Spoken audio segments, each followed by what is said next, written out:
ये जो हमें दुख मिलते हैं ना, ये पाप के कारण मिलते हैं। लोग मारे घूम रहे हैं दुख मिटाने के लिए, सोचते हैं कोई जादू कर दे, कोई टोना कर दे, कोई जंतुर बांध दे, कोई आशीर्वाद दे दे। अरे काहे को पागल हो?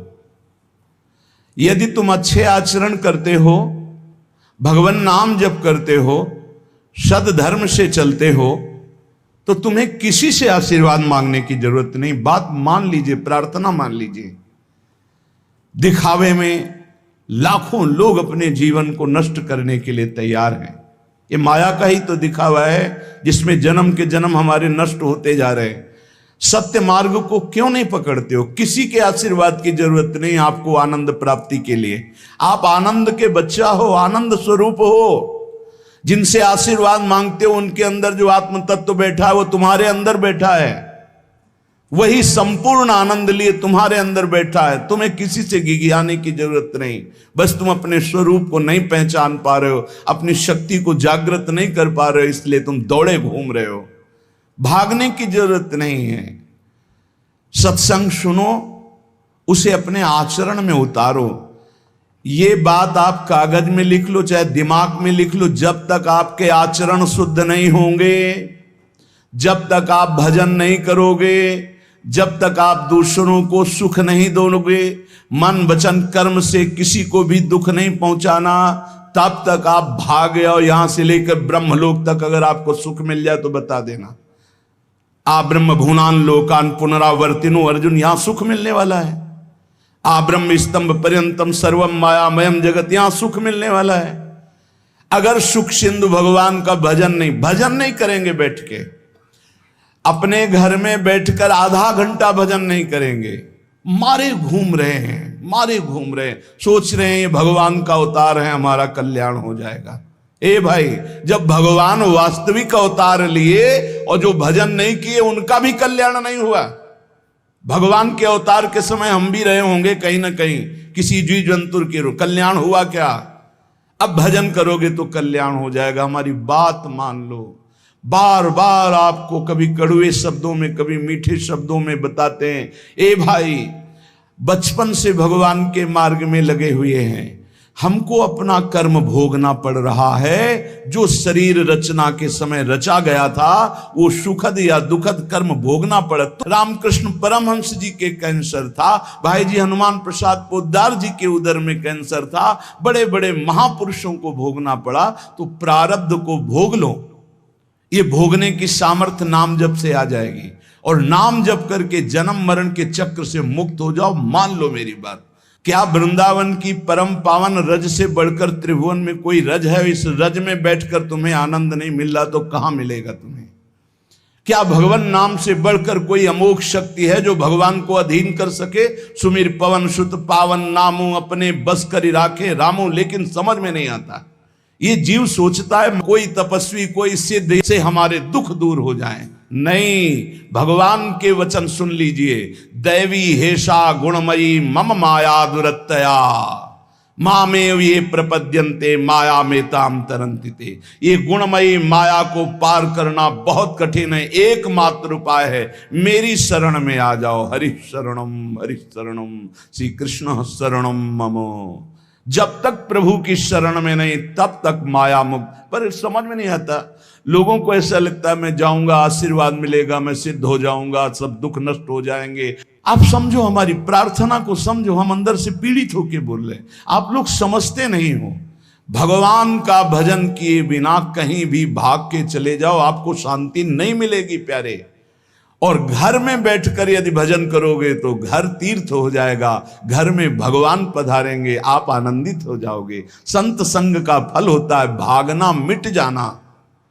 सत्संगति संस्कृति कर अंता, ये जो जन्म मरण का भागना ये मिट जाएगा। ये छोटे मोटे भागने से, शब्द सुना, मनन किया, आचरण में लग गए। कभी महीना 2 महीना में अगर संयोग बना तो हम बैठ के सत्संग सुन रहे हैं, नहीं तो हमारे पास यंत्र है, हम रोज उससे नवीन उत्साह प्राप्त करें भगवत मार्ग में चलने का। जब मिले तब दर्शन कर लिए, नहीं तो हम उनकी आज्ञा पर चल रहे हैं तो हमारा सदैव सानिध्य है। भागने की जरूरत नहीं। नहीं भाई नहीं, थोड़ा चैन लो, थोड़ा शांति लो, भागने की जरूरत नहीं है। अंदर से भगवान को सुमिरन करने की जरूरत है। थोड़ा संयम में आओ। जिसको देखो मनमानी आचरण कर रहा है, सोचता है कोई संत महात्मा आशीर्वाद दे देंगे, तो तुम्हें संत महात्मा मिलेंगे ही नहीं। तुम करोगे पापाचरण तो संत महात्माओं का सानिध्य ही नहीं मिलेगा। पापवंत कर सहज स्वभाव, भजन मूर्ति भावन काऊ, जो पे दुष्ट हृदय सोई होई, मोरे सन्मुख आओ की सोई। अच्छे आचरण करो, घर बैठे महात्मा मिल जाएंगे, कोई आ जाएंगे ऐसे, तुम्हें कृतार्थ कर जाएंगे। कहीं तुम भेज दिए जाओगे जिनके वचन से तुम कृतार्थ हो जाओगे। हमारी प्रार्थना को मानिए, अपने इस अमूल्य मानव जीवन को कूड़ा करकट की तरह मत नष्ट कीजिए। श्रीपाद कह रहे, नेत्रे उत्पाटित सपदि स्त्री क्षणे लालसा चेत। यदि ये गंदी लालसाएं उत्पन्न हो रही हैं तो थोड़ा शासन में लाओ अपनी इंद्रियों को, छूट मत दो। बहुत जीवन व्यर्थ कर दिया इन इंद्रियों ने, अब सावधान हो जाओ। तुम स्वतंत्र सिंहवत जीवन व्यतीत करने के लिए मानव जीवन प्रकट किए भगवान ने तुम्हारा। तुम इंद्रियों के गुलाम होकर, मन के गुलाम होकर, भोगों के गुलाम होकर के जीने के लिए नहीं आए हो मनुष्य देह में। देवता तरसते हैं इस मानव देह के लिए। क्यों? क्योंकि साधन धाम मोक्ष कर द्वारा, इसे साधना करके हम जीवन मुक्त महापुरुष हो सकते हैं। लेकिन नहीं, बस कोई ऐसा कुछ कर दे जिससे हमारा पति बन जाए, कोई ऐसा कर दे कि हम स्वस्थों को भोग भोगें, कोई ऐसा कर दे सारी झंझटें मिट जाएं। अरे औरों की तो बात जाने दो, भगवान जिनके घर में अवतरित हुए आप वहां दृष्टि डालिए। इतने बड़े भजनानंदी महात्मा वसुदेव और देवकी कंस कारागार में बंद किए हुए भगवान पधार रहे हैं, हथकड़ी बेड़ियों से जकड़े हुए। आप विचार कीजिए, भगवान के सिवा तुम्हें कोई बंधन मुक्त नहीं कर सकता। और सब तरंगे हैं, भगवान भगवान है, हमारी बात को समझ लो। भगवान भगवान है, भगवान के भाव में डूब करके सब भगवत स्वरूप हैं। तरंग में वायु विकार है, वायु विकार हटा तो समुद्र ही है। पर इतना भेद है कि समुद्र करोड़ों अनंत तरंगे प्रकट कर सकता है, लेकिन एक तरंग समुद्र नहीं प्रकट कर सकती। ऐसे ही जितने महापुरुष हैं, जितने सिद्ध महापुरुष हुए, भक्त हो चाहे ज्ञानी हो चाहे योगी हो, वो माया विकार को नष्ट करके ब्रह्म रूप में लीन हो गए, तो ब्रह्म स्वरूप वो भी हो गए। ब्रह्मविद ब्रह्म ही भवति। लेकिन ब्रह्म तो ब्रह्म है, जिसने एक संकल्प मात्र से अनंत सृष्टि का सृजन कर दिया, उसकी समानता करने वाला त्रिभुवन में कोई नहीं है। तो उन्हीं भगवान की, चाहे निराकार मानो, साकार मानो, सगुण मानो, निर्गुण मानो, उन्हीं भगवान की शरण में जाने के लिए सब संत महात्मा, और जो भगवान की शरण से अलग करके अपने को भगवान माने, तो हमें लगता है फिर बचना चाहिए ऐसे भगवानों से, जो अपने वचन से, अपने आचरण से, अपनी हृदय की भावनाओं से जीवों के माया जनित आकर्षण को नष्ट करके श्री भगवान से प्रीति करावे। उसे संत कहते हैं, उसे ब्रह्मर्षि कहते हैं, उसे महात्मा कहते हैं, उसे भक्त कहते हैं। शास्त्र उठा के देख लो, ब्रह्म स्वरूप हो गए हैं। दूसरों ने अनुभव किया कि साक्षात ब्रह्म है, लेकिन वो जब बोले तो अपने को ब्रह्म नहीं बोले। गोस्वामी तुलसीदास जी साक्षात भगवान के स्वरूप हो चुके। वो क्या कह रहे हैं? जो मैं अपने अवगुण कहूं, बाढ़ई कथा पार नहीं लहूं, ताते मैं कछु अलप बखाने, थोड़े महू समुझे सयाने। कह रहे मैं अपने अवगुणों की यदि कथा कहूं तो ग्रंथ भर जाएगा। थोड़े बता दिए हैं कि मैं अवगुणी हूं, इसमें जो विवेकी जन हैं वो समझ पाएंगे मेरी बात को। क्या समझ पाएंगे? कि भगवान की शरण में जाने से जीव भगवत स्वरूप हो जाता है। गोस्वामी जी भगवत स्वरूप है, सामने भगवान बैठे हुए सबरी माता का स्तवन कर रहे हैं नवधा भक्ति के द्वारा। और सबरी जी ऐसा कह रहे, अधम ते अधम अधम अति नारी, तिन मां मैं मति मंद अघारी। ये है महापुरुष। भगवान के चरणारविंद की, नाम की, लीला कथा की वृत्ति हृदय में जिनके संग से जागृत हो, वही सत्संग है। हम लोग बड़े बावरे हैं, अरे तरंग कभी समुद्र प्रकट कर सकती है? सब तरंगे हैं, वायु विकार हटा समुद्र हो गई, मुझे कोई इस पे संशय नहीं। बूंद अलग है तो बूंद है, और समुद्र में गिर गई तो समुद्र है, लेकिन बूंद समुद्र नहीं प्रकट कर सकती। ऐसी करोड़ों अनंत बूंदे समुद्र से लहरों से ऐसे उठती रहती है, उनका नाम भगवान है, जिनसे अनंत महात्मा, अनंत ब्रह्म ऋषि, अनंत ब्रह्मांड सृजन, उन भगवान की शरण में जाने से इस माया से मुक्ति होती है। साहब समझ नहीं पा रहे। अरे जिनका नाम जप कर, जिनका चिंतन करके, जिनके आश्रय से जीव ब्रह्ममय हो जाता है, भगवत स्वरूप हो जाता है, वही तुम्हें करना है। यही सत्संग से प्राप्त होता है। अगर ये ना प्राप्त हो तो सत्संग नहीं है, वो कहीं ना कहीं घुमा करके हमको भटकाया जा रहा है। भगवान भगवान है, वही सबके हृदय में है। जो हृदयस्थ भगवान में तन्मय हो गया, उसमें और भगवान में अंतर नहीं, बिल्कुल मुझे संशय नहीं। पर भगवान भगवान हैं, इतना समझना पड़ेगा। उनके स्थान में कोई नहीं है, उनके समान कोई नहीं है, फिर उनसे बड़ा कौन हो सकता है? ये भोले भाले जीव समझते नहीं, भागे घूम रहे। उन्हीं भगवान का नाम जप करो, चीख चीख के कहते हर प्रश्न का उत्तर नाम है। अगर नाम जप करके देखो तो प्रश्न ही नहीं रह जाएगा, सब समाधान हो जाएंगे। और भागे घूमे तो कभी प्रश्न की कभी शांति नहीं होगी, संशय पर संशय उठता चला जाएगा। श्रीपाद कह रहे हैं, यदि हमारी इंद्रियां कुमार्गगामी हो रही तो हमें शासन में लेना चाहिए। शासन में नहीं लोगे तो शासन तुम्हें शासन में ले लेगा। दो शासन है, एक है राष्ट्रीय शासन, एक है भागवतिक शासन। भागवतिक शासन जब लेगा तो फिर कोई बचा नहीं सकता, इसलिए अभी अवसर है, निकल चलो, निकल चलो। भागने की कहीं जरूरत नहीं, किसी से आशीर्वाद नहीं मिलेगा। कब होगा? हम कह रहे राधा राधा जपो, अगर कल्याण ना हो जाए तो हमें बता देना। भगवान अर्जुन से क्या कह रहे हैं? सामने अर्जुन जी खड़े हैं, कह रहे हैं तुम मुझे तभी अनुभव कर पाओगे जब अनन्य चेता सततम यो माम स्मृति नित्य सा तस्याम सुलभा पार्थ। सामने खड़े हो, कह रहे सुलभ नहीं हूं मैं, सुलभ उनके लिए हूं जो मेरा अनन्य भजन करते हैं, अनन्य चिंतन कर। पकड़ ही नहीं पा रहे, लाख सत्संग सुन रहे, पकड़ ही नहीं पा रहे। बिल्कुल नहीं, ऐसे नहीं हो। थोड़ा विवेकवान हो, मनुष्य जीवन मिला है। ऐसा नहीं कि कोई तुम्हें प्रलोभन दे दे तो हम तुम्हारे रोग नष्ट कर देंगे, हम तुम्हें सिद्ध कर देंगे, हम तुम्हें धनी बना देंगे। हम कहते हैं कि हो सकता है 1000 जाते हैं, उनमें से 100 लोग ठीक हो गए हों। कैसे?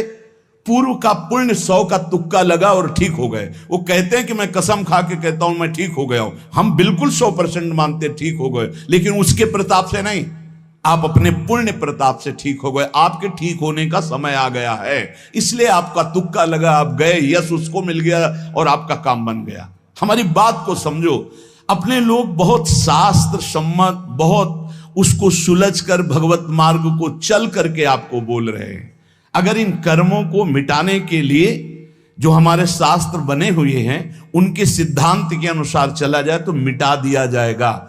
लेकिन जब मिटाने की सामर्थ्य आती है तब लगता है अब इसको रख के क्या करेंगे, हमारे को तो प्रभु के पास जाना है, हमें तो दिव्य भाव देह प्राप्त है, हमें अपने स्वामी, अब इस शरीर का क्या करेंगे। तो जैसे सांप अपनी केचुल से संबंध नहीं रखता, ऐसे महापुरुष अपने शरीर से संबंध नहीं रखते। आप हमारी बात को समझ नहीं पा रहे, भटकते घूम रहे हैं, मारे घूम रहे हैं, क्लेश, अशांति, नाना प्रकार के दुख। अरे भाई, भगवान की शरणागति प्रतिपल परमानंद प्रदान करती है, क्यों नहीं शरण में हो जाते? क्या तुम्हारा पांच भौतिक देह नहीं? क्या हमारा पांच भौतिक देह नहीं? क्या तुम भगवान के अंश नहीं? क्या हम भगवान के अंश नहीं? अंतर क्या है? तुम संसार का चिंतन करते हो, भगवान का चिंतन करते हैं, तो क्या तुम भगवान का चिंतन करके नहीं बन सकते महापुरुष? क्या तुम स्वयं ऐसी शक्तियों को जागृत नहीं कर सकते? तुम सो रहे हो, जागो, भागने की जरूरत नहीं। ये जो गलत इंद्रियां जा रही, इन इंद्रियों को रोकिए, भगवान की तरफ लगाइए। नहीं लगाओगे तो कहीं भाग के चले जाओ, धोखा ही मिलेगा, तुम्हें शांति नहीं मिल सकती, तुम्हें विश्राम नहीं मिल सकता, तुम सुखी नहीं हो सकते। इन बातों को लिख लो और पूरे विश्व में घूम के चले आओ, चाहे जहां चले जाओ, कुछ नहीं होने वाला। मारे मारे केवल घूमते रहो, समय बर्बाद करते रहो। वही समय एकांत में बैठकर राम कृष्ण हरि बोलो, राधा बोलो, अभी आनंद आ जाएगा। हम ये नहीं कहते कि तुम करोड़पति बन जाओगे, तुम्हारे सारे काम बन जाएंगे, लेकिन हम ये कहते हैं कि तुम्हारा हृदय शांत हो जाएगा, तुम्हारा भागम भाग मिट जाएगा, तुम एक गंभीर हो जाओगे, धैर्यवान हो जाओगे, तुम लड़ना सीख जाओगे दुखों से, तुम सुखों से भूल करके पापाचरण कर बैठे हो, दुखों में इतना तुम हो जाते हो कि अपने जीवन को भी नष्ट करने की सोच। ये सब भगवत विमुख जीव का लक्षण है। भगवत सन्मुख होने पर सुखों में दूसरों को बांटा जाता है और दुख में सहकर भगवान के नाम का स्मरण करते हुए उस दुख के समय को काटा जाता है। समझते नहीं। यदि तुम्हें वृंदावन में रह के पराई स्त्री के भोगने की इच्छा जागृत हो गई है, पराई स्त्री की तरफ काम दृष्टि से देखने की, आप पराये पुरुष शरीर की तरफ, तो कह रहे हैं कि अच्छा है, इससे अपने नेत्रों में पट्टी चढ़ा लो, मत देखो, ये नष्ट कर देंगे नेत्र तुम्हें। तो बाहर से कपड़े की पट्टी चढ़ाने की जरूरत नहीं है, नासाग्र दृष्टि रखो, इनको शासन में रखो। श्रीपाद करें नेत्रे उत्पाटयति सपदि, जहां साधक असावधान होता है वहां पश्चाताप उसको होता है, जलन होती है और उसके परमार्थ में विघ्न आ जाता है। इसलिए ब्रह्मा जी ने ऐसी रचना की है कि स्त्री को पुरुष शरीर में आकर्षण, पुरुष को स्त्री शरीर में आकर्षण या भोग बुद्धि से देखना, अपने को इसी को सुधारना है। अगर इसी को सुधार लिया तो परमार्थ पुष्ट हो जाएगा। यदि आपको ज्ञान नहीं रहा हो, आपसे ऐसे पाप बन गए हैं, गुरु पत्नी गामी सबसे महापापों में पहले आता है, फिर आता है जो ब्रह्म ऋषिजन हैं उनकी भार्या, फिर आता है मद्यपान मदिरापान करना, फिर स्वर्ण की चोरी करना, और जो ऐसे पुरुषों का संगी है वो महापापी, गौ हत्या करना महापाप। ऐसे जो महापापी जन हैं, पाप हो चुके हैं उनसे, अब वो विचार करें कि मेरा कल्याण कैसे हो सकता है, मैं तो महापापी हूं। तो श्रीपाद करें हर जीव को अंतिम सांस तक भगवत प्राप्ति का मार्ग खुला है। बहुत बड़ी बात है, बहुत बड़ी बात है।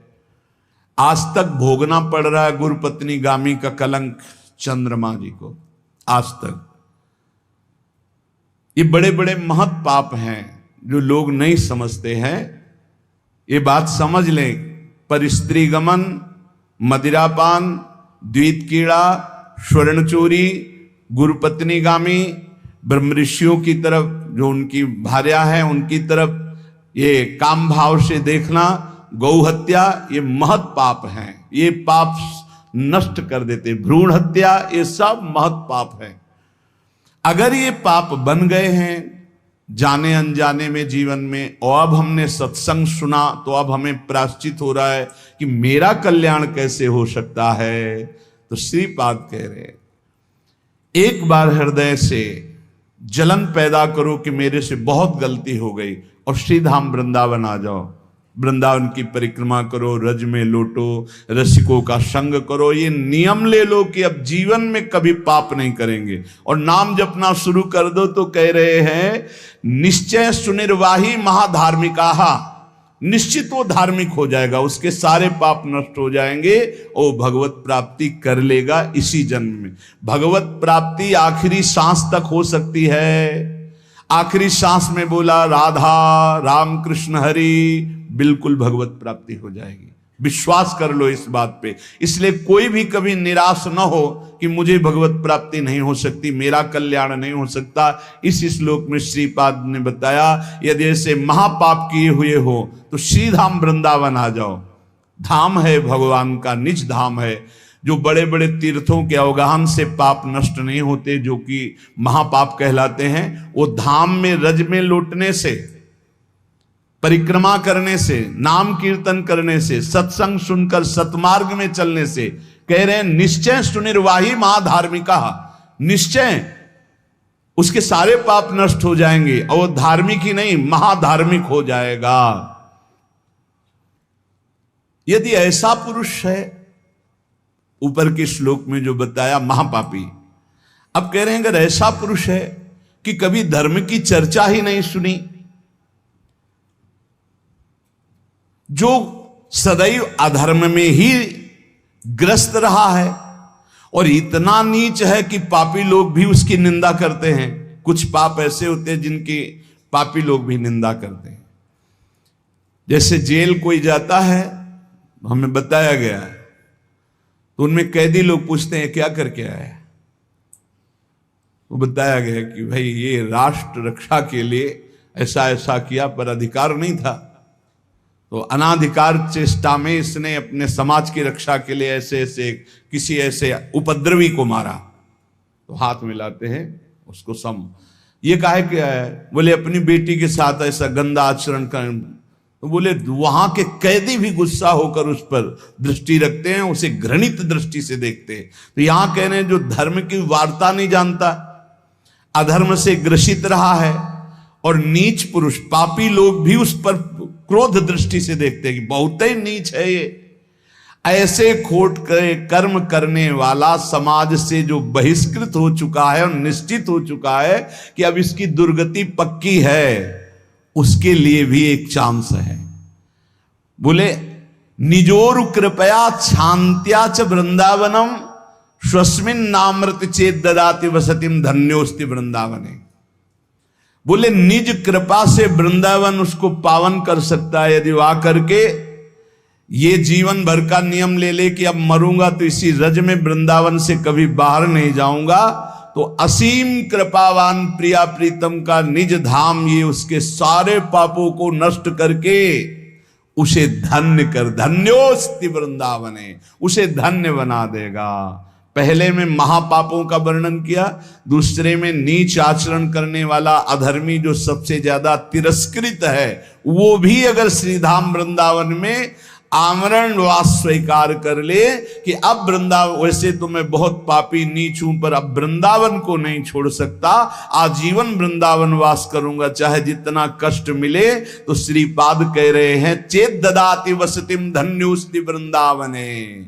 वो वृंदावन वास स्वीकार करने के कारण वृंदावन की कृपा से निष्पाप होकर धन्योस्ति, धन्य हो जाएगा, अर्थात उसको भी भगवत प्राप्ति हो जाएगी। देखो जब आनंद मिलेगा तब मन पंगु हो जाएगा। जैसे भौरे में बहुत बड़ी ताकत है कि चाहे जितना मजबूत काठ हो वो बड़े मौज से खेलते खेलते उसमें छेद कर देगा। जब कमल की पराग वृत्ति में वो पहुंचता है तो थोड़ा सा भी पराग को धक्का न लगे, शांत होकर बैठ जाता है, चाहे जीवन खोना पड़े वो कमल की पंखुड़ी को नहीं काटता।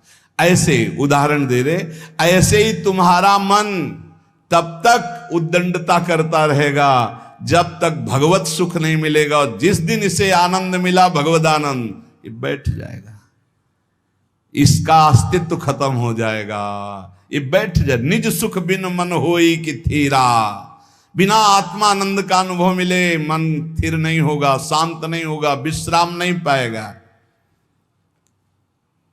भौरे का दृष्टांत देकर के मन को समझा रहे कि मन भौरा है, भटक रहा है विविध भोगों में, बड़ा मजबूत है, बलशाली है, लेकिन ये तभी निर्बल बनेगा जैसे भौरा कमल में आ जाता है तो वहां अपना बल खो देता है। ऐसे ही श्री हरि चरणारविंद, हरि नाम, भगवद आश्रय, भगवत भक्ति, इसी में मन आनंद को प्राप्त होगा। तो आपको कहीं भागने की जरूरत नहीं।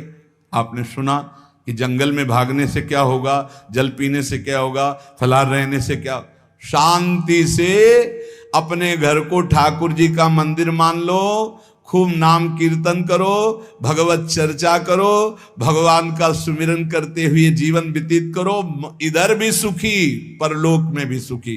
किसी से आशीर्वाद मांगने की जरूरत नहीं, दौड़ने भागने की जरूरत नहीं, हाहाकार मचाने की जरूरत, ये बहुत आनंद का जीवन है मानो दे। बस सुलझ जाओ, शांत हो जाओ, जहां तुम हो वहीं सब ठीक है। जो मिल जाए, रूखा सूखा फल है, अन्न है, जल है, जो मिल जाए, प्राण पोषण करो, भगवान का चिंतन करो, सद आचरण करो, बड़ा आनंद में जीवन होगा। लेकिन आनंद से जीने के लिए असद आचरण करते हो, पापाचरण करते हो, आनंद की खोज में। कहां पापाचरण में आनंद है? इसलिए सद आचरण में आ जाओ, भगवद आश्रित हो जाओ, खूब नाम जप करो। भगवान मंगल भवन है, इस गेम से निकाल देंगे। बहुत बड़ा एक गेम है, बहुत बड़ा गेम है। जीतते जीतते हार जाओ, हारते हारते जीत जाओ। तो हम तो जीत गए।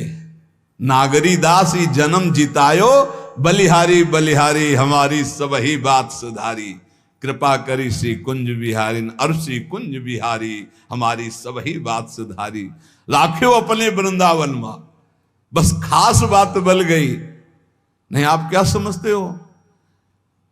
हाहाकार मचा हुआ, तांडव मचा हुआ माया का। ये तो धाम है, इसके प्रभाव से आप बिल्कुल शांत आनंदमय हो। धूल भरी आंधी दूर से निकल रही। नहीं तो आप संसार में देखो, सतोगुण रजोगुण तमोगुण 3 गुण है। सतोगुण तो कहीं कहीं नहीं, रजो और तमो की तांडव वृत्ति मची हुई है। जहां कहीं भगवत चर्चा, भगवत नाम कीर्तन, भगवत गुण, बहुत विक्षेप माया डालती है। इसलिए खूब नाम जप करो, इसी जन्म में भगवत प्राप्ति कर लो, दोबारा इस कलयुग में जन्म ना हो। पक्का ऐसा भजन करो कि आगे अब देखते जाओ। अरे भाई, बड़ा आश्चर्यमय समय, बड़ा आश्चर्यमय समय है। अभी तो कुछ है नहीं, अभी तो बबुआ है कलयुग, घुटने के बल चल रहा है। थोड़ा खड़ा होने दो, फिर ताल ठोकने दो। 4,32,000, अभी तो 32,000 नहीं पूरे हुए, थोड़ा लाख 1.5 लाख पूरे होने दो, फिर इसका है, उसका अपना राज्य है। इसलिए कलयुग के दोषों से बचने के लिए, माया के प्रभाव से मुक्त होने के लिए, समस्त दुखों का नाश करने के लिए समर्थ है भगवान नाम। खूब नाम जप करो, नाम कीर्तन करो, भगवत चर्चा करो, इसके सिवा कोई उपाय नहीं है। जहां और कुछ उपाय बताया जाए तो भटकाव है। हमारी प्रार्थना मान लीजिए, निस्वार्थ बात आपसे कह रहे हैं, आपके मंगल के लिए कह रहे हैं, शास्त्र सम्मत कह रहे हैं। पहले से भगवान व्यासदेव जी ने लिख दिया है, कृतयुगे ध्यायते विष्णु त्रेतायाम यजते मखई द्वापरै परिचर्यायाम कलौ तद्धरि कीर्तनात्। कलौ नास्तेव नास्तेव गतिरन्यथा। कलयुग में कोई और गति और गति और गति नहीं है। हरे नाम हरे नाम हरे नाम केवलम, केवल हरि का नाम, केवल भगवान नाम है। इसलिए